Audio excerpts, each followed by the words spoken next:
여러분도 산코 싱어스에게 종교개혁 찬송을 불러주신 것에 감사하고 싶으실 거라 생각합니다. 그리고 오늘 찬송가를 선정해 주신 예배 인도자 분들께도 감사드리고 싶습니다. 우리가 마지막으로 부른 위대하신 주의 신실하심은 저의 개인적인 최애 찬송가이기도 합니다. 사실 이 찬송가는 제가 너무 좋아해서 제 장례식 때 익히거나 불려지도록 유언장에 적어두기도 했습니다. 그래서 정말 아름다운 곡이지만 제가 위대하신 주의 신실하심을 좋아하는 이유는 그 찬송가의 배경 때문입니다. 주의 자비가 아침마다 새롭도다라는 구절은 예레미야 애가 3장에서 나옵니다. 그때는 예루살렘이 바빌로니아인들에게 파괴되고 백성들이 포로로 끌려가던 시기였죠. 예레미야 애가는 선지자가 자신의 나라가 무너지는 것을 슬퍼하며 탄식하는 내용입니다. 그리고 바로 그 예레미야 애가의 장, 아니 그 책 전체의 한가운데에서 그는 이렇게 말합니다. 여호와의 인자와 긍휼이 무궁하시니 그 자비가 끝이 없으며 아침마다 새롭고 주의 신실하심이 크시도다. 그리고 그래서 그 찬송가 주의 신실하심이 크시네는 성경의 한 구절에서 나온 노래입니다. 그 구절에서 저자는 자신의 나라가 눈앞에서 무너져 내리는 현실을 한탄하면서도 그 위기 속에서 하나님의 신실하심을 확신하고 있습니다. 그래서 그 찬송가 주의 신실하심이 크시네를 선택해 주셔서 진심으로 감사드립니다. 오늘 아침 이 자리에 계신 모든 분들께 따뜻하게 환영의 인사를 드립니다. 온라인으로 시청하시는 미국, 캐나다, 남태평양, 유럽 등지의 모든 분들께도 진심으로 환영의 말씀을 전합니다. 오늘 이 시간 동안 인터넷 연결이 잘 유지되길 기도합니다. 오늘 아침 설교 제목은 재림교회 귀족들에게 드리는 호소입니다. 그리고 여러분 중에 자신의 유산, 즉 종교개혁의 역사를 잘 아시는 분들은 루터가 독일 귀족들에게 드리는 호소라는 책을 썼다는 것도 알고 계실 것입니다. 그 책은 유럽 전역에 널리 퍼졌죠. 그래서 저도 오늘 이 메시지의 제목을 재림교회 귀족들에게 드리는 호소라고 정했습니다. 그래서 이 설교는 여기 빌리지 재림교회 교인들만을 위한 것이 아니라 재림교회 웹사이트에 올라온 한 성명 때문에 직장을 잃은 물리치료사 그 여성분을 비롯해 이 설교는 바로 여러분을 위한 것입니다. 그리고 백신에 대한 대총회의 입장 때문에 전 세계적으로 직장을 잃은 모든 교우 여러분을 위한 설교이기도 합니다. 그리고 우리 교회 지도자 여러분께도 존경과 사랑의 마음으로 말씀드리지만 이 설교는 여러분을 위한 것이기도 합니다.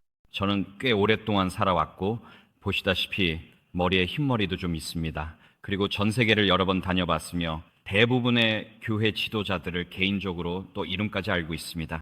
제가 말씀드릴 수 있는 건 그분들은 제가 평생 만난 사람 가장 열심히 일하는 분들입니다. 세계총회 법률 고문 듀크 메시안 형제님께 연락하려면 아침 5시 30분쯤 이메일을 보냅니다. 그분이 그 시간에 이메일을 확인하시기 때문입니다. 5시 30분, 6시 사이 답장이 옵니다. 세계총회 법률 고문에게서 바로 답변이 오죠. 그분은 오랜 시간 일하십니다. 저는 수년간 윌슨 장로님을 가까이에서 지켜보며 그분이 하나님의 사람이고 겸손한 분임을 확신합니다. 그분의 삶과 모습에서 알 수 있습니다. 매일 구원의 샘에서 물을 마시며 살아가십니다. 위원회에 앉아 그분이 사안을 다루는 모습을 지켜보면 그분을 통해 생수의 강이 흐른다는 것이 분명하게 느껴집니다. 그래서 오늘 이 설교를 교회 지도자분들께 드립니다. 그분들은 제가 오랜 세월 함께 일해온, 그리고 앞으로도 예수님께서 다시 오실 때까지 계속 함께 섬기기를 바라는 저의 개인적인 친구들이기도 합니다. 하지만 복음의 사역자로서 진실을 말하는 것도 저의 책임입니다. 그래서 오늘 저는 사랑으로 진실을 나누고자 합니다. 제가 더 우월하거나 낫기 때문이 아니라 수많은 사람들이 저에게 연락해서 저는 곧 직장을 잃게 생겼어요. 어떻게 해야 하나요? 라고 묻기 때문입니다. 그리고 저는 버림받은 것 같고 배신당한 기분이에요. 어디를 가도 이게 종교적 자유의 문제가 아니라고만 듣습니다. 그래서 뭔가 제게 문제가 있는 것 같아요 라고 말합니다. 그래서 오늘 저는 전 세계 수많은 재림교인들을 대표해 말씀드립니다. 이분들은 소외감을 느끼며 힘들어합니다. 우리는 계속 세계교회의 백신 입장이 X라고 듣고 그 입장 때문에 종교적 책임, 즉 종교적 면제가 허용되지 않는다고 반복적으로 들었습니다.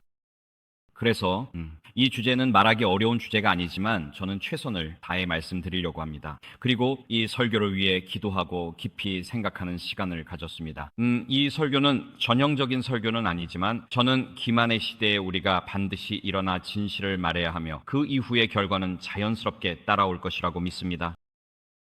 그래서 저는 이 말을 사랑의 마음으로 이러한 결정과 성명서 작성에 중요한 역할을 하신 재림교 세계교회 지도자 여러분께 전합니다. 또 저는 제 자신만이 아니라 지금 미국, 캐나다, 남아프리카, 호주, 독일, 스웨덴, 뉴질랜드 등지에서 이 설교를 시청하는 수많은 재림교인들을 대표해 말씀드립니다. 전 세계 곳곳에서 이 설교를 지켜보는 사람들이 있습니다. 왜냐하면 그들은 햄릿이 말했듯 덴마크의 심장부에 무언가 썩은 것이 있다는 사실을 압니다. 그래서 서론으로 최근에 도착한 한 통의 편지를 여러분께 읽어드리고 싶습니다. 꼭 확인하세요. 요즘 설교는 정말 복잡합니다. 손끝에 다양한 기기와 도구들이 있으니까요. 클리커도 준비했습니다. 이것은 재림교 귀족들에게 드리는 호소문입니다.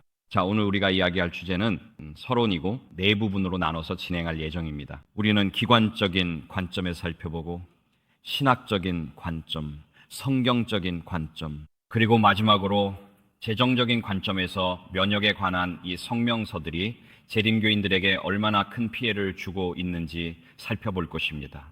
그리고 나서 함께 결론을 내릴 예정입니다. 자, 서론으로 여기 한 통의 편지가 있습니다. 이 편지는 캐나다에 있는 한 재림교인에게 도착한 것인데 어쩌면 오늘 이 설교를 보고 계실지도 모르겠습니다. 이것은 캐나다의 한 고용주가 그리스도 안에서 자매에게 보낸 편지 인용문이며 고용주가 그 여성에게 보낸 것, 여기에는 이렇게 적혀 있습니다. 세계총회 행정위원회와 교회의 다른 기관들이 발표한 코로나19에 대한 제7이란 시길의 수재림교회 입장 재확인 성명에 따르면 제7이란 시길의 수재림교회는 교인들에게 책임 있는 예방 접종을 고려할 것을 권장합니다. 그리고 편지에서는 이렇게 인용하고 있습니다. 제7이란 시길의 수재림교회는 세계총회 보건부와 공공 및 종교자유부와 협의한 결과 현재 일반적으로 시행되고 있는 백신 접종 프로그램, 즉 코로나 백신 접종이 우리 교인들과 더 넓은 지역사회의 안전과 건강을 위해 중요하다고 확신합니다. 따라서 종교의 자유를 주장하는 것은 지역사회의 건강과 안전을 보호하기 위해 정부가 내린 명령이나 고용주가 시행하는 프로그램에 반대하는 데 적절하게 사용될 수 없습니다. 인용 끝. 이것이 그들이 인용한 세계총회 공식 성명입니다. 그리고 이것이 캐나다에 있는 이 여성에게 고용주가 내린 결론입니다. 저는 당신의 요청과 제7이란 시길의 수재림 교인으로서 제출한 자료를 검토했습니다. 당신은 대학의 필수 백신 접종 프로그램을 따를 수 없게 만드는 진정으로 신념하는 종교적 신념을 명확히 밝히지 않았습니다. 이러한 이유로 요청은 거부되며 필수 백신 접종 프로그램을 준수해야 합니다. 그래서 이 사람은 대학에서 계속 근무하려면 백신을 맞아야 하는 상황입니다. 오늘 아침에도 들었고 저 역시 많은 사례를 들었습니다. 학생들이 미국뿐만 아니라 캐나다 같은 나라에서 대학 입학을 거부당하고 고용주들이 제7이란 시 기레수재림교회 웹사이트의 내용을 인용하면서 교회의 백신 및 의무 접종에 대한 입장을 근거로 교인들을 해고하는 경우가 많습니다. 그래서 우리는 지금 전 세계적으로 심각한 분열을 겪고 있으며 제7이란 시길의 수재림교회 내에서도 분열이 일어나고 있습니다. 왜일까요? 공식 교단 입장에 따르면 백신 의무화는 종교적 문제, 즉 종교 자유의 문제가 아니라 일부 사람들의 생각에는 고용 문제라고 합니다. 즉 안식일 교인들은 백신 접종 프로그램에 참여하지 않을 신학적, 종교적, 신앙적 근거가 없다는 것입니다. 그것이 의무화되었든 아니든 말이죠. 이것이 공식 입장입니다.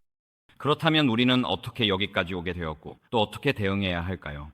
우선 문제가 된 문서들을 한번 살펴보겠습니다. 먼저 이러한 성명서들에 대한 기관의 관점을 살펴보겠습니다. 이것이 첫 번째 성명서인데 항상 원본 문서로 돌아가는 것이 중요합니다. Adventist Org에서 공식 성명서의 immunization, 예방접종을 검색하면 직접 출력 가능한 문서를 볼 수 있습니다. 이 성명서는 2015년 4월 15일 세계총회 행정위원회 ADCOM에서 채택된 것입니다. 이것은 코비드가 누구의 머릿속에도 없던 시절 훨씬 이전에 작성된 것입니다. 이 성명서는 백신의 정의가 특정 질병에 대한 면역을 유도하기 위해 체내에 주입하는 물질이었을 때 채택된 것이고 그 정의가 제조업체에 면역을 주는 것이 아니라 신체의 면역 반응을 자극하는 물질로 바뀌기 전이었습니다. 매우 희석된 정의라고 할 수 있겠죠. 그래서 ADCOM 성명서는 이렇게 익힙니다. 우리가 그 내용이 무엇인지 무엇인지 아는 것이 중요합니다. 화면을 보며 저를 따라오실 수 있습니다. 성명서에는 이렇게 나와 있습니다. 제7일한 시길의 수재림교회는 건강과 웰빙에 큰 중점을 둡니다. 안식일 교회의 이 건강 강조점은 성경 계시, 교회 공동 창립자 엘렌 G 화이트의 영감 저술, 동료 평가 과학 문헌에 근거합니다. 따라서 우리는 책임 있는 예방 접종, 백신 접종을 권장하며 신앙이나 종교적 이유로 교인들이 보호적이고 예방적인 예방접종 프로그램에 책임 있게 참여하는 것을 권장하지 않을 이유가 없습니다. 우리는 집단 면역의 유지를 포함하여 인구의 건강과 안전을 소중하게 여깁니다. 우리는 개별 교인의 양심이 아니며 개인의 선택을 인정합니다. 이러한 결정은 개인에 의해 이루어집니다. 예방접종을 받을지 받지 않을지에 대한 선택은 제7일한 시길의 수재림교회 교리나 신조로 간주되어서는 안 되며 그렇게 여겨져서도 안 됩니다. 이것이 바로 기본 문서입니다. 그리고 참고로 말씀드리자면 이 문서는 2015년 총회 직전에 채택되었습니다. 행정위원회에서 채택되었으며 앞으로는 이를 ADCOM이라고 부르겠습니다. 행정 업무에 익숙하지 않으신 분들을 위해 설명드리자면 ADCOM은 조직 내에서 주로 행정적인 세부 사항을 다루는 내부 운영위원회입니다.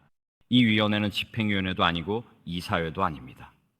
하지만 이 문서는 2015년 총회 직전에 세계총회 행정위원회에서 채택된 것입니다. 이제 이를 바탕으로 Liberty and Health가 그들의 성명서와 호소문을 발표한 후 2만 명이 넘는 사람들이 서명하여 세계교회가 백신에 대한 입장을 철회할 것을 요청했습니다. 이에 대해 세계총회는 후속 성명서를 발표했는데 우리는 이것을 재확인 성명서라고 부르겠습니다.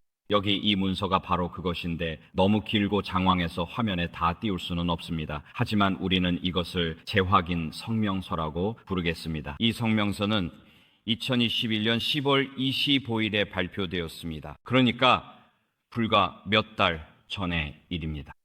그리고 이 성명서는 총회 행정위원회, 총회 보건사역부, 공공 및 종교자유부, 총회 법률자문실, 그리고 로마린다 대학교 보건부에 의해 채택되었습니다. 2015년 ADCOM 성명서가 있었습니다. 이후 Liberty and Health가 호소문을 발표했고 2만 명 넘는 재림교인과 1,000명 넘는 목회자들이 서명했습니다. 그 다음 이 성명서가 발표되었습니다. 재확인 성명서는 원래보다 훨씬 더 많은 세부사항을 담고 있었습니다. 이 성명서는 2021년 10월에 발표되었습니다.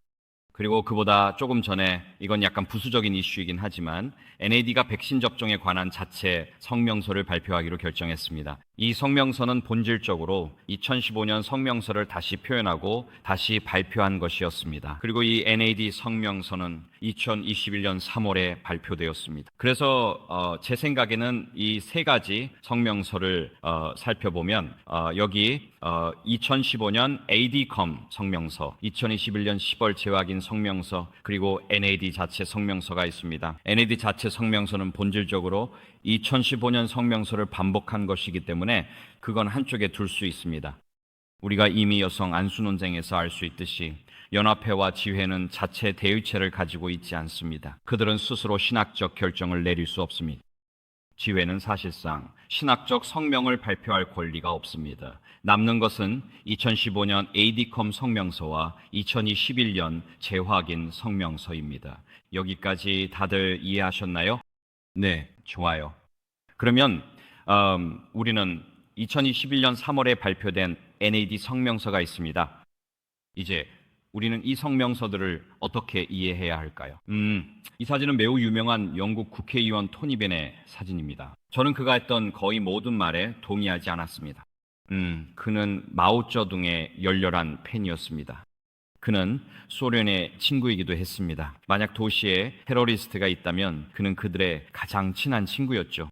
그는 이제 세상을 떠났지만 자신이 믿는 말을 끝까지 지킨 사람이었습니다. 모든 말에 동의하지는 않았지만 자신의 생각을 솔직하게 말하는 것은 믿었습니다. 그는 20여 년 전에 치매로 세상을 떠났습니다. 제 생각에는 그는 16살 때부터 이미 조기 치매 증상이 있었던 것 같아요. 하지만 그건 중요하지 않죠. 이제 토니 벤은 5가지 질문을 가지고 있었는데 이 5가지 질문은 오늘날 우리가 반드시 던져야 할 훌륭한 질문들입니다. 그것들이 바로 그 5가지 질문입니다. 그는 권위자나 권력을 가진 사람을 만나면 항상 이 5가지 질문을 던지곤 했습니다. 첫째, 당신은 어떤 권력이나 권한을 가지고 있습니까? 둘째, 그 권력은 어디에서 얻은 것입니까? 셋째, 그 권력과 권한을 누구의 이익을 위해 행사합니까? 넷째, 당신은 누구에게 책임을 집니까? 다섯째, 당신을 어떻게 쫓아낼까? 정말 좋은 질문들이죠. 그렇지 않나요? 처음 4가지 질문에 대한 답을 듣고 나면 5번째 질문을 실행할지 말지 스스로 결정할 수 있습니다. 하지만 이 5가지 질문은 사회에서 전체주의가 발전하는 것을 막기 위해 꼭 필요한 좋은 질문들입니다. 이런 질문을 하고 또 정직한 답변을 기대해야 합니다. 오늘은 첫 번째 질문만 다뤄볼 텐데요. 바로 실제로 어떤 권력이나 권한을 가지고 있는가라는 질문입니다. 우리는 스스로에게 이 기관들이 실제로 이런 성명을 발표할 권한이 있는가라는 질문을 합니다. 만약 그들이 이런 성명을 발표할 권한이 없다면 그 성명들은 철회되어야 합니다. 저와 동의하시나요? 좋습니다. 그럼 먼저 세계총회의 ADCOM에 대해 살펴보겠습니다. ADCOM은 세계총회의 행정위원회입니다. 이것은 세계총회의 내부 행정위원회입니다. ADCOM은 고유한 권한을 가지고 있지 않으며 그 권한은 세계교회의 평신도 회원들이 매번 세계총회에서 총회 운영 정책 매뉴얼의 개정안을 투표할 때 위임받는 것입니다. 즉, ADCOM은 본질적으로 고유한 권한이 없습니다. 우리는 모두가 세계총회 운영의 행정적인 사소한 일에 관여할 수 없기 때문에 ADCOM이 우리를 대신해 결정을 내릴 수 있도록 권한을 위임하는 것입니다. 그렇다면 이것이 어떻게 작동할까요? 그러니까 교회의 구조를 간단히 말씀드리면 우리는 빌리지 재림교회의 교인들입니다. 우리는 사업회의에서 대의원들을 선출합니다.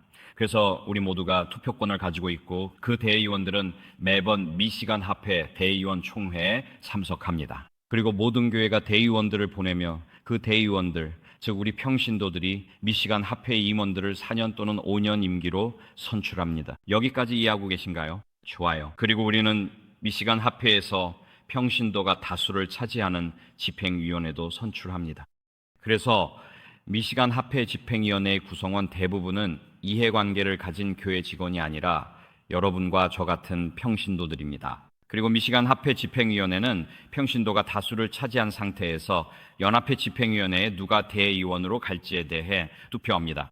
그게 바로 길 위에 있는 레이크 유니언이고, 그리고 그 레이크 유니언에서는 대총회 총회 대의원들을 파견합니다. 그리고 그 대의원들은 평신도가 다수를 차지하는 유니언 집행위원회에서 투표로 선출됩니다. 그래서 이 과정의 모든 단계에서 평신도가 다수를 차지하고 있습니다. 그리고 대총회 총회가 열릴 때마다 각 유니언은 일정 수의 대의원을 파견합니다. 유니언의 임원들, 즉 회장, 서기, 재무는 대총회 대의원 명단에 당연직으로 포함되지만 그 외에도 회원 수에 따라 일정 수의 대의원이 배정됩니다. 이해되시죠? 그리고 그 대의원들은 대부분 여러분이나 저와 같은 평신도들입니다. 이제 대총회 총회가 열리지 않는 기간에는 교회가 어떻게 결정을 내릴까요? 교회는 집행위원회라고 알려진 기구를 통해 결정을 내립니다. 그리고 집행위원회는 전 세계 교인들을 대표하며 집행위원회는 특별한 비상 상황이 없는 한 보통 1년에 2번 모입니다. 4월에 봄 회의 스프링 미팅스가 열려 전년도 감사 보고서를 검토합니다. 가장 중요한 회의는 10월에 열리는 연례위원회 애뉴얼 카운슬로 보통 메릴랜드주 실버 스프링 대총회 GC 건물에서 개최됩니다. 그리고 연례위원회에서는 다음 해 1월에 시작되는 회계연도의 우선순위와 예산 배정에 대해 투표합니다. 그리고 집행위원회는 대총회, GC, 사무국, 보건부, 가정사역부, 청소년 사역부 등 대총회의 각 부서장들로 구성되어 있습니다. 하지만 집행위원회 구성원 대부분은 전 세계에서 온 연합회 임원들, 대표자들입니다. 집행위원회는 평신도 주도위원회는 아니지만 평신도들은 미시간 합회에 투표하고 미시간 합회 대표자들을 통해 중요한 영향력을 행사할 수 있습니다. 실제로 우리는 호수 연합회 레이크 유니언에 여러 합회들이 모여 연합회 임원들을 선출할 때 그 임원이 누가 될지 결정하게 됩니다. 그래서 그 연합회 임원들은 총회 집행위원회에서 여러분과 저를 대표하게 됩니다. 즉, 연 2회 모이는 집행위원회가 있고 5년에 한 번씩 열리는 총회 세션이 있습니다. 그리고 매일 처리해야 할 행정적인 결정들이 많기 때문에 또 다른 위원회가 있는데 이것을 ADCOM이라고 부릅니다. 그리고 ADCOM은 총회 일상 운영을 맡습니다. 예를 들어 출입문 보안 시스템 설치, 이런 사안은 전 세계 교회가 투표할 필요 없다. 특정 국가 출장자 일일 수당, per diem 기준 변경, 이런 것도 전 세계 교회가 투표할 필요 없다 등 일을 처리합니다. 그래서 총회는 전체 회의를 5년마다 한 번씩, 즉 매 5년마다 전원 회의를 엽니다. 그리고 집행위원회는 매년 봄회의 에스프링 미팅과 연례위원회 애뉴얼 카운슬을 개최하는데 교회 내에서 주요 결정들이 바로 이 자리에서 이루어집니다. 예를 들어 2년 전 코로나가 시작되기 직전에 집행위원회는 낙태에 관한 최신 성명서를 표결로 채택했습니다. 기억나시나요? 네. 모든 교인에 영향 주는 신학적 문제입니다. 결정은 ADCOM 행정위원회에 맡기지 않았는데 ADCOM은 행정사안만 다루기 때문입니다. ADCOM에서는 낙태 성명서를 표결하지 않았습니다. 성명서는 집행위원회에서 표결되었고 집행위원회는 총회 지시 회기사의 전체 교단 대표성을 갖는 기구입니다. 그래서 몇 년 전에 발표된 낙태 성명서와 마찬가지로 집행위원회는 전 세계 모든 교인에게 영향을 미치는 결정이나 성명 또는 결정을 다음 총회 전체 회기까지 기다릴 시간이 없을 때 다루는 것입니다. 그리고 이는 일반적으로 신학적 문제나 영적인 문제에 해당합니다. 이 ADCOM은 재림교 본부의 내부 행정적인 사소한 일들을 처리하는 데에만 한정됩니다. 그래서 요약하자면 ADCOM은 총회 운영 정책에 의해 정의된 대로 행동할 권한을 가지고 있습니다. 이것이 바로 총회 운영 정책입니다. 아주 멋진 책이고 여기저기 접힌 부분도 좀 있습니다. 이 책은 꼭 필요할 때 읽게 되는 책입니다. 예수님께서 모든 일에 남에게 대접받고자 하는 대로 남을 대접하라고 하셨기 때문입니다. 마태복음 7장 12절입니다. 이 책은 교회 구조 내에서 이런 일이 어떻게 이루어지는지 설명합니다. 이것이 바로 지시총회가 가지고 있고 13개 지회와 200개가 넘는 모든 지회, 모든 연합회, 선교회, 선교구역, 지방회, 기관들도 이 책을 가지고 있습니다. 전 세계 거의 1000개에 달하는 다양한 문서들이 흩어져 있습니다. 하지만 만약 여러분이 흥미로운 것을 읽고 싶다면 이 문서는 적어도 불면증 해소에는 도움이 될 것입니다. 이것이 바로 총회 운영 정책 General Conference Working Policy입니다. 이제 여기서 중요한 점은 ADCOM 행정위원회는 위임받은 권한이 있는 영역에서만 행동할 수 있으며 전 세계 모든 재림교인에게 영향을 미치는 신학적 성명을 발표할 권리는 없습니다. 이것이 여기서의 핵심입니다. 예를 들어 이 문서에서 ADCOM이 할 수 있다라고 명시된 내용을 알려드리겠습니다. 심호흡하세요. 이제 흥미로운 행정 잡학의 세계로 들어가 보겠습니다. 이것이 ADCOM 위임 권한 범위입니다. 총회 지시 임원 혐의 검토, 필요시 임원은 전체 집행위원회 조사 끝날 때까지 행정휴직, 회장 임명 필요시 전체 집행위원회 소집, 미국오는 총회 직원 이민 후원 여부 결정, 부재무 under associate treasurers, 수표 서명 권한 부여, 교회 매뉴얼 개정안 집행위원회 추천 가능, GCAS 예외 재무 감사 승인 가능, 기관 자체 투자 정책 수립 승인 가능, 하위 기관 유동성 요건 조정 가능, 국제 서비스 직원 International Service Employees 본국 예치금 변경을 승인할 수 있습니다. 총 회사나 기관 근무 국제 서비스 직원을 위해 토큰 기반 국가 예치금을 설정할 수 있습니다. 아직 함께 계시죠? 외부 감사인이 안식일학교 교재 편집자는 집행위원회에서 임명합니다. 총회 퇴임 임원이 세션 이후 신임 임원 전환 기간에 한시적으로 제한된 업무를 승인받아 수행할 수 있습니다. 교단 출판사 분쟁을 중재할 수 있습니다. 예언의 신위원회와 안식일학교 출판위원회를 임명할 수 있습니다. 연합회 유니언 필요성과 실행 가능성 평가는 지회 디바이슨 비용으로 조사위원회 임명으로 할 수 있습니다. 총회 지시 직원 중 20명, 세션 대표, 국제교육위원회 운영 정책, International Board of Education Working Policy, 변경 공식 주체, 상표 보호를 위한 법적 조치를 승인할 수 있습니다. 그 위원회에서 일하고 싶지 않으신가요? 사실 그 위원회에서 일하는 사람들이 있다는 것에 정말 감사해야 합니다. 교회가 성장함에 따라 미국에서는 이런 모든 것이 관료적이고 형식적이라고 말할 수도 있지만 우리는 기본적인 필요를 돌봐주는 시스템이 있는 사회에 살고 있습니다. 만약 여러분이 기본적으로 혼란이나 무정부 상태에 가까운 지역에 살고 있다면 교회는 안정성과 투명성을 제공하는 안식처가 됩니다. 그리고 교회는 세계 여러 지역에 존재하는 인종적, 부족적, 민족적 징후를 없애기 위해 최선을 다합니다. 그래서 이런 게 왜 필요하냐고 생각할 수도 있지만 이는 서구적 관점에서 나오는 질문입니다. 만약 여러분이 내전이나 민족 청소가 일어나는 환경에서 왔다면 총회 운영 정책과 지역 선교지 지회 정책들은 의사결정에서 안정성, 존엄성, 투명성을 제공하는 안식처가 됩니다. 이것이 단순히 사실 매우 유용한 목적이 있습니다.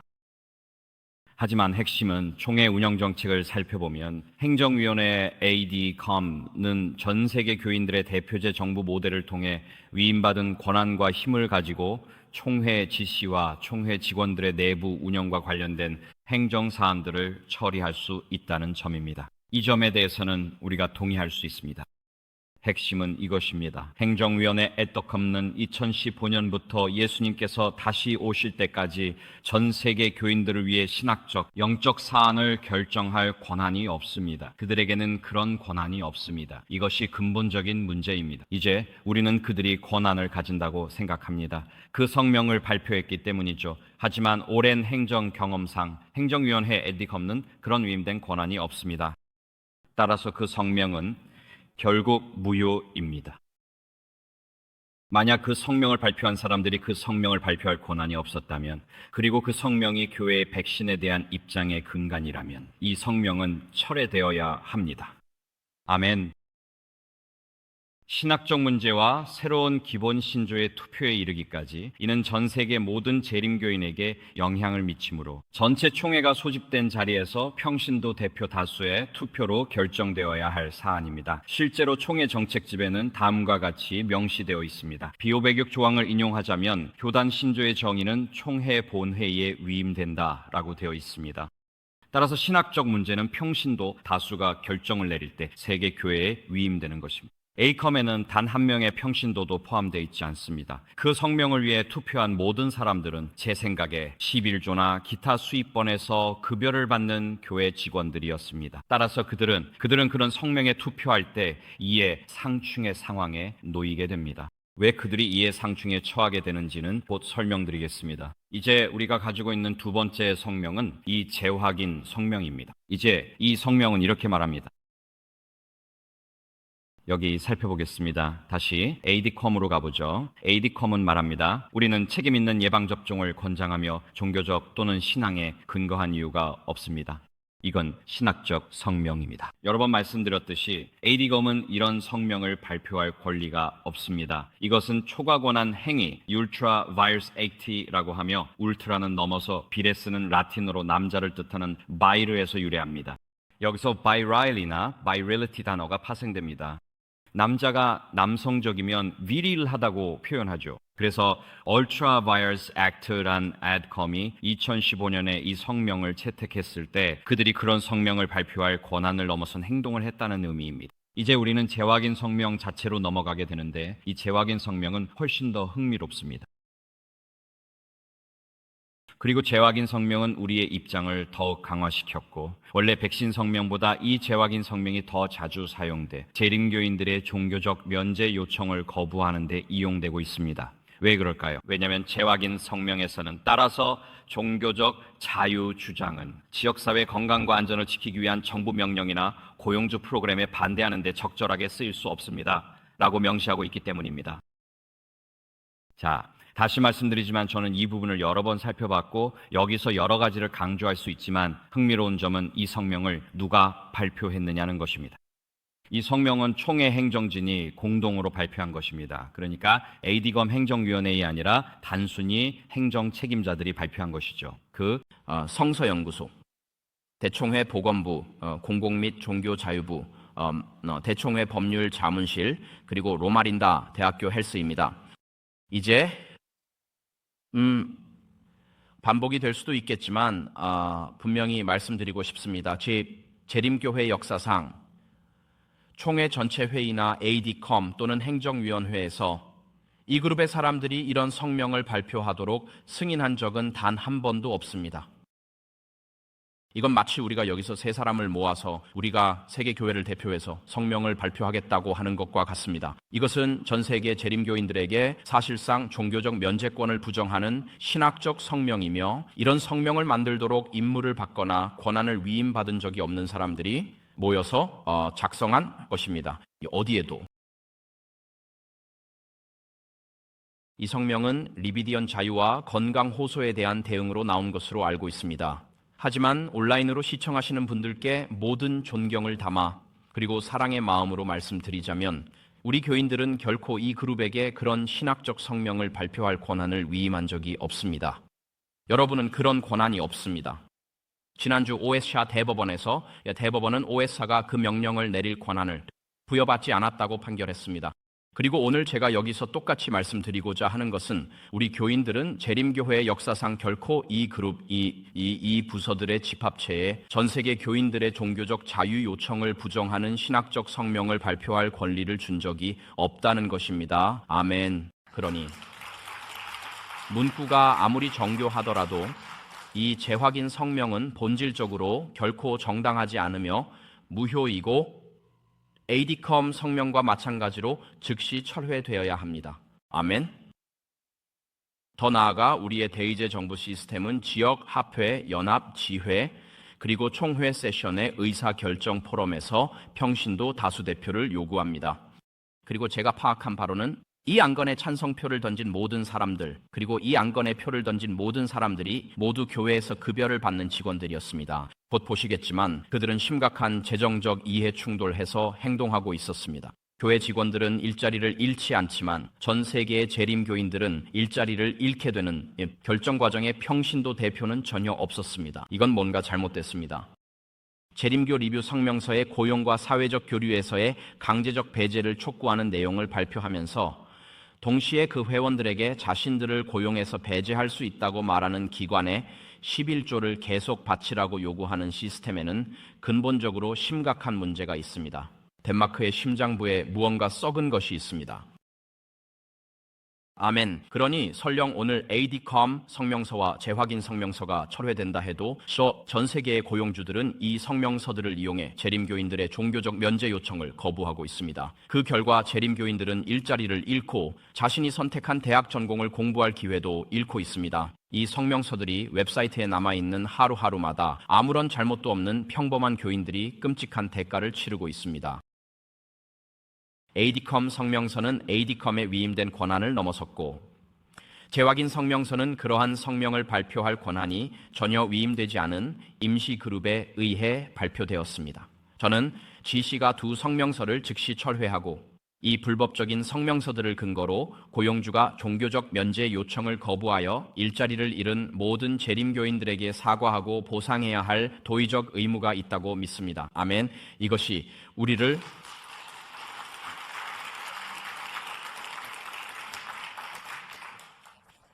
신학적 관점으로 이끕니다. 그리고 이제 성경을 깊이 살펴보려고 합니다. ADCOM 성명서에는 이런 내용이 포함되어 있습니다. 이미 간단히 다뤘던 부분입니다. 따라서 우리는 책임 있는 면역 및 백신 접종을 권장하며 신앙이나 종교적 이유로 신자들이 보호적이고 예방적인 면역 프로그램에 책임 있게 참여하는 것을 권장하지 않을 이유가 없습니다. 이제 이 성명이 영적으로 실질적으로 하는 일은 우리 각자가 백신과 관련하여 성령의 확신을 인정할 수 있는 능력을 부정한다는 것입니다. 이것은 이 문제에 대해 성령께서 여러분에게 말씀하실 권리를 부정합니다.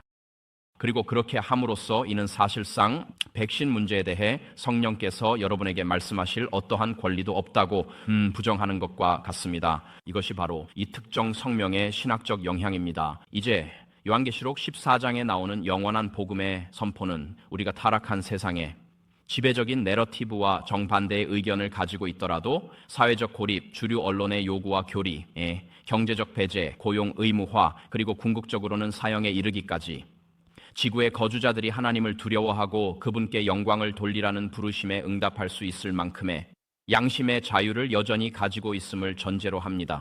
우리는 새 천사의 기별을 선포할 때 마지막 순간까지 양심의 자유에 의존합니다. 최종적인 위기가 오기 전에 우리는 양심을 부정해서는 안 됩니다. 아멘. 그런데 여러분의 양심이란 무엇입니까? 왜냐하면 여러분의 양심이 화인 맞은 양심일 수도 있기 때문입니다. 우리의 양심이란 즉 성령께서 주신 행동, 생각, 결정의 도덕성을 인식하게 해주시는 하나님께서 주신 내면의 기능입니다. 로마서 2장 15절은 설명합니다. 바울은 말합니다. 이들은 율법의 행위가 그들의 마음에 기록된 것을 나타내 보이며 그들의 양심 증거가 되고 그들의 생각들이 서로 고발하거나 변명하기도 한다. 이 구절에서 사도 바울은 아직 복음을 듣지 못하고 모세의 율법도 없는 이방인들을 하나님께서 어떻게 심판하시는지 논의합니다. 그리고 그는 말합니다. 마지막 심판에서 하나님께서는 복음을 한 번도 들어보지 못한 이방인들을 심판하시며 하나님은 그들의 양심을 통해 어떻게 말씀하셨는지 또 마음속에서 충돌하거나 고발하거나 변명하는 생각들을 모두 아시고 그들이 성령의 양심을 통한 감동에 어떻게 반응했는지도 아십니다. 이것이 복음을 들어본 적 없는 사람들을 하나님이 심판하는 방식입니다. 하나님은 그들이 양심을 통해 받은 빛에 따라 심판합니다. 우리의 양심을 통해 성령은 우리가 이미 하나님의 뜻을 아는 것에 증언합니다. 로마서 9장 1절은 이렇게 말합니다. 내가 그리스도 안에서 진실을 말하고 거짓말하지 아니하노라. 내 양심이 성령 안에서 나와 더불어 증언하노니 즉 양심을 통해 성령께서는 하나님의 뜻을 각자와 신앙 공동체에 계시해 주십니다. 양심이 화인 맞은 상태가 될 수도 있습니다. 그러므로 디모데전서 4:1티은 이렇게 말씀합니다. 성령께서 분명히 말씀하시되 후일에 어떤 사람들이 믿음에서 떠나 미혹하는 영과 귀신의 가르침을 좇으며 위선으로 거짓말을 하며 양심이 뜨거운 쇠로 찍혔느니라. 그래서 우리의 양심이 화인 맞을 수 있습니다. 우리는 성령의 음성을 양심을 통해 듣는 능력을 잃을 수 있습니다. 이는 성령의 음성을 반복적으로 거부하거나 의도적으로 죄를 즐길 때 일어납니다. 이 내용은 로마서 1장 24절에 나와 있습니다. 우리의 양심은 신뢰할 수 없는 도덕적 안내자가 됩니다. 만약 오늘 여러분이 양심적인 이유로 백신을 맞고 싶지 않다고 한다면 신뢰를 얻으려면 삶의 다른 영역에서도 성령의 음성에 귀 기울이고 의도적으로 죄를 짓는 삶을 살지 않아야 합니다. 최근 누군가 저에게 이 질문을 했습니다. 하루 종일 코카콜라를 마시고 트윈키를 먹으며 양심상 백신을 맞을 수 없다, 해로울 수 있다고 믿는다고 말하는 건 쉽지 않습니다. 아멘. 알겠죠? 만약 여러분이 자신의 몸을 성령의 전으로 여기며 살아간다면 그 점을 진지하게 받아들이고 신체적, 영적, 정신적 건강에 진정으로 그리고 양심적으로 좋다고 믿는 것만을 몸에 들여야 합니다. 예를 들어 여러분이 마음을 포르노나 폭력으로 채우고 있다면 양심상 백신을 맞을 수 없다고 말할 수 없습니다. 알겠죠? 여러분의 마음에 들어가는 정신의 식단도 여러분에게 영향을 미칩니다. 그러므로 우리가 백신과 같은 것에 대해 종교적 면제를 주장하려면 우리 삶의 모든 영역에서 성령의 인도하심에 민감하고 순종하는 투명하고 진실된 그리스도인으로 살아가야 합니다. 알겠죠? 이것은 단순히 나는 내 마음대로 살겠지만 종교적 면제를 주장해 백신은 맞지 않겠다가 아니라 그리스도인으로서 온전히 반응해야 한다고 뜻합니다. 우리는 성령의 인도하심에 반응하는지 일관성 있게 정직해야 합니다. 로마서 14장 23절에는 의심하며 먹는 자는 정죄를 받나니 이는 믿음을 따라 하지 않았기 때문이라. 믿음으로 하지 않는 모든 것은 죄니라. 양심 속 성령의 책망과 변화시키는 능력으로 드러난 하나님의 뜻을 거스르는 것은 죄라는 뜻입니다. 그러므로 양심은 하나님의 말씀을 공부함으로써 깨우치고 양육되어야 하며 이는 성령처럼 우리를 하나님의 성육신하신 말씀, 즉 예수님 자신께로 인도합니다. 이제 우리의 기본 신조를 잠깐 살펴보면 이 신조들은 대총회 전체 회의에서 평신도 대표가 다수인 상태로 투표를 통해 결정됩니다. 그리고 우리 교회 내의 문서 계층 구조에서 기본 신조는 이 두 성명서 모두보다 우선합니다. 알겠습니까? 기본 신조는 이 성명서들보다 우선합니다. 기본 신조 22는 이렇게 말합니다. 성령께서 우리 안에 이 주님의 성품을 새롭게 하시기 위해 우리는 우리 삶의 그리스도와 같은 순결, 건강, 기쁨을 가져다주는 일들에만 참여합니다. 또한 우리의 몸이 성령의 성전이기 때문에 우리는 그것을 지혜롭게 돌봐야 한다는 의미이기도 합니다. 충분한 운동과 휴식과 더불어 우리는 가능한 한 가장 건강한 식단을 채택하고 성경에서 부정하다고 명시된 음식은 삼가야 합니다. 또한 알코올 음료, 담배 그리고 약물 및 마약의 무책임한 사용이 우리 몸에 해롭기 때문에 우리는 그것들 역시 삼가야 합니다. 이 기본 신조는 우리의 몸이 고린도전서 6장 19절에 따라 성령의 성전임을 확언합니다. 이 신조는 우리가 성령과 협력하여 그리스도와 같은 순결함과 건강을 이루어야 함을 확언합니다. 네, 슬라이드가 잘못 나왔네요. 우린 성령과 협력해 그리스도 같은 순결과 건강을 이루어야 합니다. 이것은 이 감정적, 영적 건강뿐 아니라 신체적 건강도 의미합니다. 문맥은 분명합니다. 여기서 우리는 신체적 건강에 대해 말하며 성령께서 우리를 그 상태로 인도하실 때 성령과 협력합니다.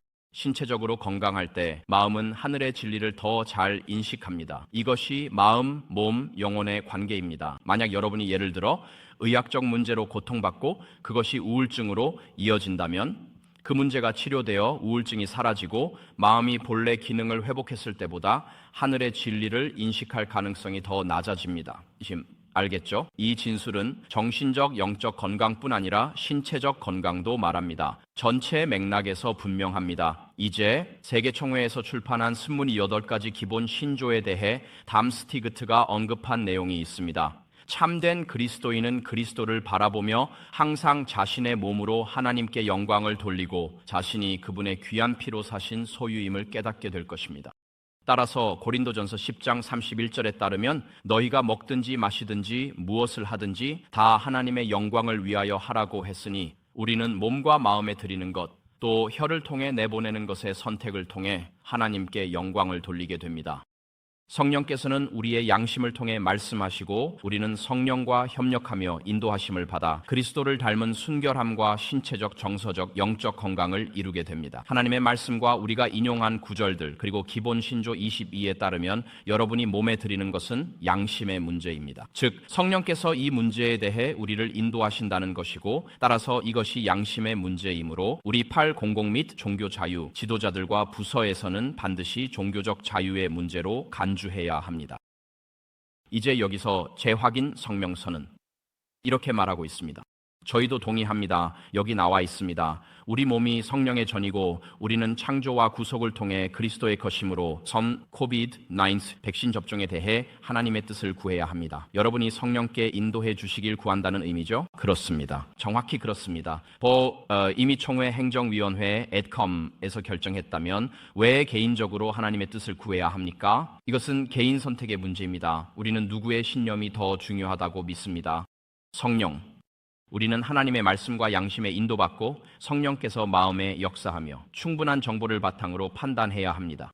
그래서 이 성명서는 저희도 동의할 수 있지만 이후에 이 성명서는 종교적 자유에 대한 주장이 의무화나 고용주 프로그램에 반대하는데 적절하게 사용되지 않는다고 결론 짓고 있습니다. 어떻게 그들은 이런 결론에 도달했을까요? 이것이 양심의 문제이고 여러분이 하늘에 계신 아버지께 기도하고 성령께 인도를 구해야 한다고 하면서 왜 종교적 자유를 이용해 특정 백신 접종을 거부할 수 없다고 하는 걸까요? 이 성명서 안에는 완전히 단절된 부분이 있습니다. 알겠습니까? 앞뒤가 맞지 않습니다. 서문에는 동의하지만 결론에는 동의하지 않습니다. 설명할 수 없습니다. 이 성명서가 인정하듯이 백신 접종이 양심의 문제라면 그 성명서가 정당하지 않다는 사실과는 별개로 우리가 그 내용을 받아들인다고 해도 백신 접종이 양심의 문제라고 분명히 말하고 있습니다. 양심의 문제라면 그것은 자동적으로 종교적 자유의 문제입니다. 그런데 지난 2년 동안 우리 종교자유기관에서는 반복적으로 마치 주문처럼 이것은 종교적 자유의 문제가 아니다라고 말해왔습니다. 하지만 대총회의 재확인 성명서조차 성령께서 여러분의 양심을 통해 인도해 주시기를 구하라고 하니 이것은 분명 종교적 자유의 문제임을 인정하는 것입니다. 아멘. 그리고 우리는 사실상 우리나라의 종교 자유 지도부로부터 버림받았습니다. 그들은 단지 종교적 이유로 반대하는 재림교인들을 옹호하는 데 따르는 사회적 반발을 감당하고 싶어하지 않기 때문입니다. 아멘. 아멘. 여기 대총회 운영 정책이 있습니다. 제가 그걸 다 읽지는 않을 거고 포알 섹션에서 몇 가지 인용문을 출력해 왔습니다. 그리고 대총회, 이것은 회원들의 투표로 결정된 것입니다. 이것들은 꽤 심오한 진술들입니다. 강제력과 강압의 사용은 생명, 존엄성, 그리고 진정한 종교에 반하는 것이다 라고 말하고 있습니다. 아멘. 종교 자유가 다루는 것이 무엇인지 들어보십시오. 종교 자유는 한 개인과 하나님 곧 창조주와의 관계를 다루는 것입니다. 그러므로 하나님께서 당신의 양심을 통해 말씀하신다면 그것은 정의상 종교 자유의 문제입니다. 그래서 재림교인들은 종교 자유를 모든 인권의 기초가 되는 원초적인 인권으로 봅니다.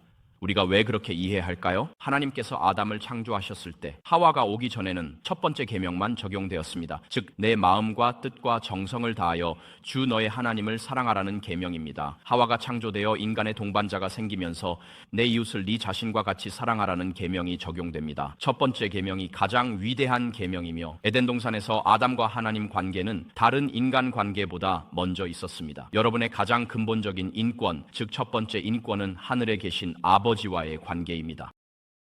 문서는 이렇게 말합니다. 8, 즉 공공관계 및 종교자유부는 교회의 원래 핵심 부서 중 하나였으며 종교의 자유를 증진하고 유지하기 위해 설립되었고 특히 가장 내밀한 자유, 즉 개인의 자유에 중점을 두었다. 무엇의 자유일까요? 양심입니다. 이 부서는 교회 개개인의 양심에 따라 움직이는 신념, 즉 양심에 기반한 종교의 자유를 위해 일한다고 주장합니다. 아니요, 그렇지 않습니다. 지난 2년 동안 우리는 종교 자유 지도자들로부터 백신 의무화가 종교의 자유와는 관련이 없다는 말을 반복해서 들어왔습니다. 하지만 교회 문서와 재확인 성명서 모두 백신 접종이 양심의 문제임을 인정한다고 합니다. 여러분이 보시는 대로 총회 운영 정책에서도 종교 자유부 임무는 여러분의 양심을 보호하는 것입니다. 그래서 이것은 종교 자유와 관련된 문제입니다. 여러분은 이건 종교 자유 문제가 아니다라고 반복한다고 해서 모두가 그걸 받아들일 거라고 생각하면 안 됩니다. 우리는 생각하는 사람들입니다. 아멘. 우리는 문서를 읽을 수 있습니다. 교인들 신념 위에 나설 의지 없다면 물러서 그 일 할 이들이 나서게 하십시오. 아멘. 교인 버리지 마세요.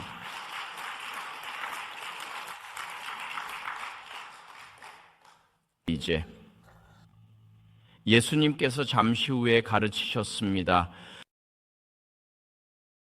누가복음 9장과 11장 93절에서 우리가 하늘에 계신 아버지께 성령의 선물을 구할 수 있다고 하셨습니다. 예수님은 우리가 구원의 역사에서 더 편리한 때에 성령의 책망 능력을 예약할 수 있다고 가르치지 않으셨습니다. 예수님께서는 요한복음 3장 8절에서 니고데모에게 바람이 임의로 불듯이 성령도 타락한 인류의 마음과 생각, 양심 위에 신적 주권으로 임하신다고 가르치셨습니다. 저는 성령의 역사하심에 감사드립니다. 아멘. 왜냐하면 성령께서 여러 번 저에게 콘라드, 네가 저기서 잘못했으니 사과하고 회개해야 한다고 말씀하시기 때문입니다. 그리고 만약 성령께서 제게 말씀하지 않으셨다면 저는 언제 회개해야 하는지도 몰랐을 겁니다. 저는 천국에 가고 싶고 여러분도 마찬가지일 겁니다. 생명책에 이름이 기록되길 원하기에 죄를 깨닫게 해주시고 예수 그리스도의 의가 필요함을 가리켜 주시는 성령의 선물에 감사드립니다. 이제 세속적 고용주들과 GC 총회, 지도부가 의무화 조치를 단순히 고용 문제로 여기는 사실은 중요하지 않습니다. 우리는 결코 그런 성명을 발표할 권한이 없었던 위원회가 내놓은 성명에 어떻게 반응하느냐가 아니라 하나님께 어떻게 반응하느냐에 책임이 있습니다. 성령께서 우리 마음과 생각에 역사하실 때 어떻게 반응하는지 하나님 앞에 책임이 있습니다. 아멘. 그러므로 이것은 분명히 종교적 자유의 문제입니다. 재림교인들은 이런 때가 올 것이라는 경고를 받아왔습니다. 사도행적세는 이렇게 나옵니다. 하나님께서는 자신의 백성이 곧 닥칠 위기를 준비하길 원하십니다. 준비와 상관없이 모두 그 위기를 맞이해야 하며 오직 삶을 신성한 기준에 맞춘 자들만이 시험과 시련의 때에 굳건히 설 것입니다. 세속 통치자들이 종교 지도자들과 연합해 양심 문제에 간섭하려 할 때 누가 진정 하나님을 두려워하고 섬기는지 드러날 것입니다. 이 말을 곰곰이 생각해 보세요. 라이트 자매가 이 장을 쓸 때 이 사건을 염두에 두고 있었던 것 같지는 않지만 상황이 꼭 들어맞는 것 같습니다. 세속의 통치자들, 즉 OS샤가 종교 지도자들과 연합하여 이런 발언을 하는 사람들과 함께 양심의 문제에 간섭하려 할 때 누가 진정으로 하나님을 두려워하고 섬기는지 드러날 것입니다. 어둠이 짙을 때 신적 성품의 빛이 가장 밝게 빛날 것입니다. 다른 신뢰가 무너질 때 그제서야 여호와를 굳게 신뢰하는 이들이 드러납니다. 진리의 적들이 사방에 있어 주님의 종들을 해치려 해도 하나님께서 그들 한 사람 한 사람을 선하게 지켜주십니다. 그분은 그들에게 메마른 땅의 큰 바위 그늘과 같은 존재가 되어주실 것입니다. 여러분께 이제는 우리가 진리를 위해 일어서고 진리를 부끄러워하지 않을 때입니다. 어젯밤 켈리 목사님 말씀처럼 우리는 백신의 찬반이 아니며 여러분의 양심에 따른 행동을 지지합니다. 이 교회에서는 여러분이 비난받지 않고 양심에 따라 행동할 권리를 인정합니다. 선한 양심으로 백신을 맞으셨다면 저는 기쁩니다. 여러분이 선한 양심으로 백신을 맞지 않기로 선택하셔도 저희는 그 결정도 지지합니다. 그것은 여러분과 하나님 사이의 결정입니다. 우리는 양심 문제에 대해 계속 권력자들과 명령해선 안 됩니다. 타락한 인간은 성령의 감동에 어떻게 반응할지 선택할 수 있지만 그 감동이 어떻게 언제 어디서 임할지는 우리가 선택할 수 없습니다. 성령은 공공사무나 종교자유 지도자들에 의해 혹은 재확인 위원회에 의해 통제되거나 접근이 제한되거나 일정을 정할 수 없습니다. 그리고 성령의 임재와 감동은 결코 총회 행정위원회에 의해 일정이 정해질 수 없습니다. 알겠습니까? 이렇게 생각하는 것은 본질적으로 신성모독 행위입니다. 왜냐하면 우리가 하나님께서 우리 삶에 나타나실 이 때와 방식을 결정하게 되기 때문입니다. 하나님 역할을 하는 겁니다. 그러므로 우리는 저 자신을 포함해 당신은 성령에 의해 특정한 방식으로 감동받을 수 없다고 말하는 어떤 교회 지도자도 받아들일 수 없습니다. 이제 우리는 재정적인 요소로 넘어가겠습니다. 이것이 오늘의 마지막 요소입니다. 지금 1시 4분인데 저는 오늘 아침에 시간이 어디 갔지 생각합니다. 재정적인 관점에서 보면 돈의 흐름을 따라가면 답이 나온다는 말이 있습니다. 추이 보노, 즉 이 모든 일로부터 누가 이익을 얻는가? 저는 애드벤티스트 헬스케어의 몇몇 행정가들과 함께 조사를 좀 해봤습니다. 그분들은 익명으로 남겠지만 양심적인 분들입니다. 우리는 1099 양식을 살펴보았습니다. 이 양식은 IRS에서 공개하는 세금 신고서이고 여기에는 2019년 최신 연도의 데이터가 담겨 있습니다. 그리고 결론적으로 말씀드리면 2019년에 우리는 메디케어로부터 62억 달러, 메디케이드로부터 32억 달러를 받았습니다. 그리고 이러한 자금 기반이 우리 병원 시스템에 있기 때문에 우리는 민간보험, 환자 지불 등으로부터 추가로 112억 달러를 더 받았습니다. 즉 2019년에 우리 애드벤티스트 헬스케어 시스템에는 거의 210억 달러에 달하는 자금이 유입된 셈입니다. 210억 달러입니다. 다시 말씀드리면 북미지회 NAD의 전체 11조는 약 10억 달러입니다. 그런데 우리는 메디케이드와 메디케어 자금에 전적으로 의존하는 약 200억 달러를 받습니다. 연방정부와 함께하는 메디케이드와 메디케어는 현재 각종 의무 규정을 밀어붙이고 있습니다. 이러한 의무 규정을 부과할 권리는 대법원에서 인정받았습니다. 이제 이 의료 수입의 상당 부분이 보조금 형태로 우리 애드벤티스트 기관들에 기부되고 있습니다. 2019년에 컬럼비아 유니언 컨퍼런스는 지역 병원들로부터 약 22만 5천 달러를 받았고 총회 GC는 5만 5천 달러, 파인포지 아카데미 5만 달러를 받았습니다. 스펜스빌 아카데미 36천, 스펜스빌 재림교회 이복을 1000명, 워싱턴 재림대학교 34,000명, 론윌로 인디언 교회는 18만 7천 달러를 받았습니다. 이 수치들은 모두 온라인에서 확인 가능한 세금 서류에 공개되어 있습니다. 이제 미국 내 현재 구조에 대해 말씀드리자면 이 부분은 전 세계에서 이 영상을 시청하는 재림교인들에게 중요합니다. 미국 내 구조는 미시간 컨퍼런스 등 법적으로 설립된 비영리 단체들이 IRS 501시 자격으로 세금 공제 혜택이 있는 기부금을 받는다는 점을 포함합니다. 우리는 연방 메디케이드와 메디케어 자금으로 약 100억 달러 지원을 받았고 이는 2019년 기준입니다. 2020년 팬데믹으로 자금 지원이 급증했으며 코로나로 인한 정부 지원금이 더해져 지금은 약 210억 달러에 이를 것으로 보입니다. 연방 정부가 규제 보장하는 은행 및 은퇴 계좌, 우리 대학들을 위한 연방 학자금 대출, 오늘 여기서 다루지 않은 대학들의 세속적 인증, 결혼 증명서에 서명하며 국가 대리인으로 일하고 IRS 목회자 주택 수당 혜택을 받는 전임 전문 성직자까지 있습니다.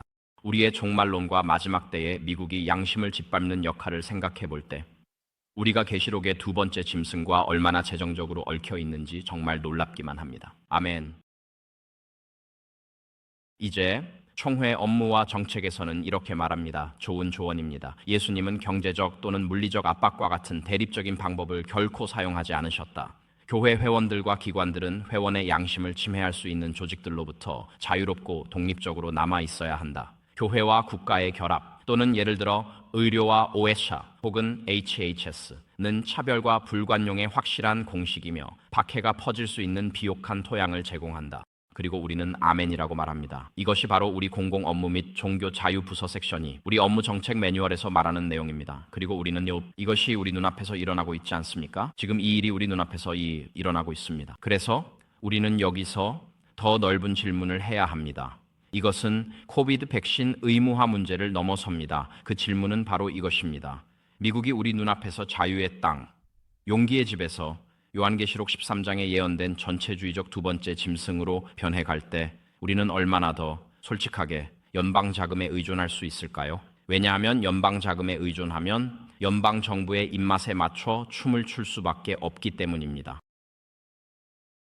이번 주 미국 대법원 에스코투스 이 보건복지부 HHS 명령을 지지했습니다. 우리 대학이 전체 의료 시스템이 메디케이드와 메디케어를 받는 곳이면 이 백신 의무를 따라야 합니다. 종교적 면제를 내주고 있지만 일부 병원은 많은 직원이 면제 안 해주면 떠나겠다고 해서 그렇게 된 것입니다. 우리 기관에서 양심의 자유를 적극적으로 옹호했기 때문이 아니었습니다. 그래서 미국이 점점 더 계시록에 나오는 전체주의적 괴물로 변해갈 때 우리가 그 두 번째 짐승의 자금 지원에 재정적으로 의존하면서도 우리 사회의 정직한 예언적 목소리를 얼마나 오래 낼 수 있을까요? 제가 어려운 질문을 하고 있죠. 언젠가 이 질문을 해야만 합니다. 왜냐하면 NAD에서 11조를 유지하려고 연방 자금에 의존하는 것이 전 세계 다른 재림교인들에게 해를 끼치는 이런 문서들을 만들어내고 있기 때문입니다. 캐나다의 재림교인들, 호주의 재림교인들, 그리고 유럽 전역의 재림교인들 등은 자신들의 연합회에서 11조의 주요 원천이 메디케이드, 메디케어 자금인 행정가들로부터 나온 이런 성명들 때문에 일자리를 잃고 있습니다. 그래서 우리는 계시록의 두 번째 짐승이 전 세계 우리 교인들의 양심을 짓밟는 방식으로 우리의 정책 결정을 이끌도록 허용하고 있는 것입니다. 덴마크의 중심에 뭔가 잘못된 점이 있습니다. 뭔가 제대로 되지 않았습니다. 우리 연합 내 재림교회 일자리와 11조가 연방 자금 흐름에 의존합니다. 우리가 연방 자금을 거부하면 미국 내 거의 모든 재림교회 대학, 진료소, 병원은 즉시 문을 닫거나 매각되고 11조 기반도 급격히 줄어듭니다. 플로리다와 남동 캘리포니아 합회를 11조 기반에서 제외하면 이 지역들은 대부분 의료 분야 11조에 의해 좌우되기 때문에 NAD 11조는 급격히 줄어듭니다. 미국에서 연방 자금, 즉 연간 100억 달러가 또 다른 110억 달러의 민간 지불을 창출하는 상황에서 연방 자금이 재림교인들의 성령에 이끌린 신념과 백신 의무화에 대한 종교적 면제 요청을 인정하지 않는데 영향을 미치지 않는다고 주장하는 것은 매우 순진한 생각입니다. 돈을 내는 사람이 음악을 정한다는 말이 있습니다. 간단히 말해 미국에서 일자리와 11조를 위한 연방 자금에 대한 우리의 의존은 이런 문제들에 있어 우리 교인들의 양심의 주장들을 인정할 여유가 없다는 것을 의미합니다. 계시록 13장에 나오는 두 번째 짐승으로부터의 자금 지원에 대한 제도 교회의 재정적 필요가 결과적으로 개별 교인들의 양심을 사실상 부정하게 만든다면 우리는 분명한 선을 넘는 것입니다. 다시 한번 말씀드리겠습니다. 제도 교회가 계시록에 나오는 두 번째 짐승으로부터 자금을 받기 위한 재정적 필요 때문에 개별 교인들의 양심을 부정하게 된다면 우리는 분명한 선을 넘는 것입니다. 이제 미지의 영역에 들어섰습니다. 선을 넘고 있고 우리의 총회 사업과 정책에서도 이 문제를 언급합니다. 정책에는 교회는 역사적으로 구성원과 기관이 개인적 단체적으로 양심을 위반해서는 안 된다고 가르쳐 왔다라고 나와 있습니다. 그 사실을 모르셨겠죠? 성경에 제시된 원칙과 양립할 수 없는 조직, 정책 또는 활동을 지지함으로써 이것이 바로 사업과 정책에서 말하는 내용입니다. 비극은 이런 성명을 발표할 때 우리 실무정책 매뉴얼에서 지지했던 양심을 부정하게 된다는 점입니다. 회원 투표 결정. 이것은 회원 투표로 결정된 것이 아닙니다. 이따 우리는 투표로 정한 것을 지켜야 하며 연방 자금 11조에 의존해 사는 사람들이 내놓은 정당하지 않은 성명은 따라서는 안 됩니다. 우리가 제도적으로 고용 명령에 동조할 때 본질적으로 배아 단계의 매매와 매우 유사합니다. 두 번째 짐승의 명령이 우리 교인들의 양심에 강요되고 있습니다. 우리는 하나님의 마지막 시대 운동으로서 존재 이유를 잃을 위기에 있습니다. 결론적으로 우리는 무엇을 말할 수 있을까요? 이제 시간이 다 되었습니다. 그리고 오늘 아침에 여기서 몇 가지에 대해 꽤 직설적으로 말씀드렸습니다. 다시 한번 말씀드리지만 저는 이 모든 말을 사랑으로 전합니다. 하지만 직장을 잃은 모든 교우 여러분, 이 설교는 바로 여러분을 위한 것입니다. 그리고 백신을 맞으라는 압박을 느꼈거나 백신 부작용을 겪었지만 아무도 신경 써주지 않는 모든 교우 여러분, 이 설교는 여러분을 위한 것입니다. 그리고 지금 백신을 맞아야 할지 말아야 할지 고민하고 있고 세계 교회에서 발표한 성명들 때문에 고용주가 종교적 면제 신청을 거부한 모든 교우 여러분, 이 설교는 여러분을 위한 것입니다. 여러분은 혼자가 아닙니다. 전 세계적으로 여러분과 함께하고 여러분을 위해 기도하는 재림교인들의 운동이 있습니다. 그래서 저는 이렇게 말씀드리며 마무리합니다. 재림교회 지도자들에게 드리는 호소입니다. 첫째로, 저는 존경과 사랑을 담아 2015년 ADC홈 성명과 2020년 또는 2021년 재확인 성명을 즉시 철회해 주실 것을 요청합니다. 이 성명들은 제도적으로 초월적 권한을 행사한 것이기 때문입니다. 이 성명들은 여러분의 권한을 넘어선 것이며 신학적으로도 신성모독적입니다. 둘째로, 저는 이러한 부적절한 성명서의 배포로 인해 손해를 입은 재림 교인들에게 보상할 수 있는 기금을 마련해 주실 것을 권면합니다. 셋째로, 오늘 이 영상을 시청하는 분들이 양심에 따라 백신을 맞거나 맞지 않을 성경적 권리가 있음을 분명히 말씀드립니다. 이는 정의상 종교적 자유의 문제입니다. 넷째로, 우리 교회 지도자들과 기관들에게 도전의 말씀을 드립니다. 요한계시록 13장에 나오는 두 번째 짐승의 지배적 내러티브에 동의하지 않는 직원을 부정적으로 대하지 마십시오. 마지막으로 우리 모두에게 드리는 호소입니다. 복음은 세상 끝까지 전해지며 하나님의 심판의 시간이 이르렀으니 하나님을 두려워하고 그분께 영광을 돌리라. 사람들에게 호소합니다. 예수님께서 다시 오시겠다고 약속하셨고 그분은 자신을 맞이할 준비가 된 사람들을 원합니다. 그리고 그것은 우리가 양심의 챔피언이 될 때만 가능합니다. 우리는 사람들에게 이렇게 말할 수 없습니다. 성령의 인도하심을 따르고 하나님의 마지막 시대 남은 무브먼트에 동참하세요. 하지만 동참하면 여러분의 몸에 무엇이 들어가는지에 대한 양심은 꺼야 합니다. 이미 그 문제에 대해 성령이 말씀하실 수 없다고 결정했기 때문입니다. 우리가 양심을 존중하고 사람들에게 예수님을 따르라고 권유한다면 그들은 어린 양이 어디로 인도하시든 따라야 하며 우리가 정한 곳에서만 따라야 하는 것이 아닙니다. 지도자와 구성원으로서 양심의 자유를 옹호하는 책임을 다시 되찾읍시다. 만약 우리가 오늘날 양심의 자유를 위해 일어서기를 거부한다면 하나님께서 마지막 시대 운동으로서 우리에게 하라고 부르신 새 천사의 기별을 선포할 때 어떻게 정직하게, 정당하게, 그리고 신뢰를 가지고 양심에 호소할 수 있겠습니까? 그러니 양심의 자유를 위해 일어서십시오. 사람들의 양심의 자유를 존중하십시오. 그들이 내린 양심적인 결정에 대해 폄하하지 마십시오. 그리고 우리 교회 지도자 여러분, 우리는 여러분을 사랑하고 존경하며 오늘 사랑으로 말씀드린 이 부디 이 호소를 들어주십시오. 이는 저뿐만 아니라 전 세계 수천 명의 교인들이 아드벤티스트의 고귀함에 호소하는 간청입니다. 다시 한번 양심을 위해 일어서서 우리 전 세계 교회를 하나로 모아주십시오. 여러분이 결정을 내리실 때 하나님께서 축복해 주시길 바랍니다. 저와 함께 머리를 숙여주시기 바랍니다. 이제 기도로 마치겠습니다. 하늘에 계신 아버지, 오늘 이 예배의 마지막에 이르러 우리 각자의 마음에 말씀하시는 양심의 소리에 응답할 수 있는 그 근본적인 인권을 주신 것에 감사드립니다. 아버지, 우리의 양심이 무뎌지지 않게 하시고 오늘과 내일 그리고 다가오는 한 주 동안 아버지의 성령께서 주시는 감동에 정직하게 반응하며 행동하게 하소서. 아버지, 성령께서 우리를 감동시키실 때 우리가 이웃을 사랑하며 아버지 앞에 겸손하게 순종하는 삶을 살게 하소서. 아버지, 사람들이 우리를 통해 아버지의 영광과 성품이 드러나는 것을 보게 하시고 우리의 삶을 통해 빛나며 우리가 하는 모든 말과 행동 속에서 그것이 들리게 하시기를 기도합니다. 아버지, 이 설교가 듣기에 그리 유쾌하지 않았을지도 모를 우리 교회 지도자들을 위해 기도합니다. 그러나 아버지, 그분들의 오랜 세월에 걸친 신실한 섬김과 양떼를 돌보는 목양, 그리고 멀리까지 기꺼이 가서 해결하기 어려운 문제들을 감당해온 그 헌신에 감사드립니다. 아버지, 이 코로나 팬데믹이 기세를 잃고 사라져가는 이때에 우리 교회 지도자들이 옳은 일을 하고 다시 교회를 하나로 모으기 위해 필요한 일을 할 수 있는 용기를 갖게 해주시길 기도합니다. 오 아버지, 주님의 영이 우리 마음에 역사하시어 다가오는 한 주 동안 우리가 말하고 행하는 모든 것이 예수님의 이타적, 자기 희생적 사랑으로 특징 지어질 수 있도록 해주시옵소서. 아버지, 이제 우리가 이 모임, 이 예배의 장소에서 흩어질 때 이 자리에 함께한 모두를 위해 교제실에 준비된 음식 주셔서 감사합니다. 음식을 준비해 주신 분들께도 감사드리며 그 음식이 우리에게 힘이 되어 우리가 계속 아버지께 영광과 존귀를 돌릴 수 있도록 도와주시길 간구합니다. 이 기도를 들어주셔서 감사합니다. 아버지, 예수님 이름으로 기도드립니다. 아멘.